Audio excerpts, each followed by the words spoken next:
AP హోంమంత్రి అనితపై అనుచిత వ్యాఖ్యలు చేసిన మాజీ మంత్రి అమర్నాథ్ వైఖరిని నిరసిస్తూ విజయనగరం జిల్లా ఏలకోటలో శృంగవరపుకోట ఎమ్మెల్యే కోల్లా లలిత కుమారి ఆధ్వర్యంలో మహిళలు పెద్ద ఎత్తున నిరసన కార్యక్రమం చేపట్టారు. సంస్కారహీనుడికి ఘన సత్కారం పేరిట నిరసన ప్రదర్శన చేపట్టి అమర్నాథ్ ఫ్లెక్సీకి కోడిగుడ్లతో సత్కారం చేశారు. ఒక మహిళని కూడా చూడకుండా హోంమంత్రి స్థానంలో ఉన్న వ్యక్తిపై మాజీ మంత్రి స్థాయి వ్యక్తి అంతటి దిగజారుడు వ్యాఖ్యలు చేయడం యావత్ మహిళా జాతికి అవమానకరమని ఎమ్మెల్యే మండిపడ్డారు. సొంత తల్లికి చెల్లికి కూడా ఇంట్లో గౌరవం ఇవ్వకుండా బయటకు గెంటేసిన సంస్కృతి గల వ్యక్తుల నుండి ఇంతకంటే ఎక్కువ ఆశించలేమని వెంటనే ఆయన హోంమంత్రికి బహిరంగ క్షమాపణ చెప్పాలని ఆమె డిమాండ్ చేశారు.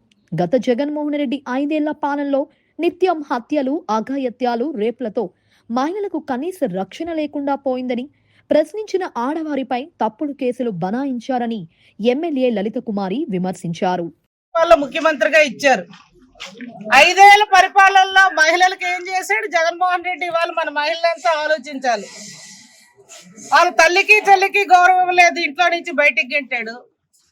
మన మహిళలకు ఎక్కడ కూడా గత 5 ఏళ్ల పరిపాలనలో ప్రభుత్వంలో జగన్మోహన్ రెడ్డి పరిపాలనలో రక్షణ లేదు. హత్యలు, ఆత్మహత్యలు, అఘాయిత్యాలు, మానభంగాలు, రేపులు, ప్రశ్నిస్తే ఆడవాళ్ళ మీద తప్పుడు కేసులు బనాయించడం చేసి మన మహిళలంతా కూడా బయటికి వెళ్లకుండా భయభ్రాంతులకు గురయ్యాం.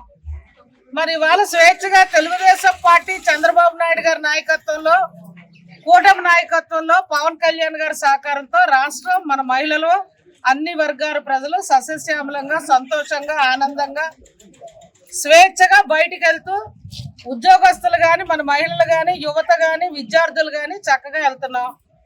మరి ఇవాళ ఎంత సిగ్గుచేటంటే ఒక మహిళని గౌరవించుకోకుండా ఒక మహిళా హోంమంత్రిగా ఉన్న మహిళపై ఒక మంత్రి చేసిన వ్యక్తి, మాజీ మంత్రి, కోడిగుడ్ల మంత్రి అమరు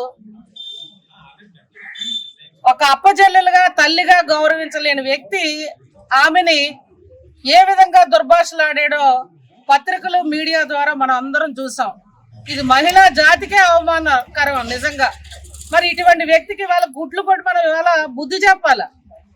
ఇవాళ ఇంకా మనం నిజంగా అతని సంస్కారానికి, అతని విధేయతకి వదిలేద్దాం. నేను మీ అందరినీ కోరేది, వైఎస్ఆర్ పార్టీ నాయకులు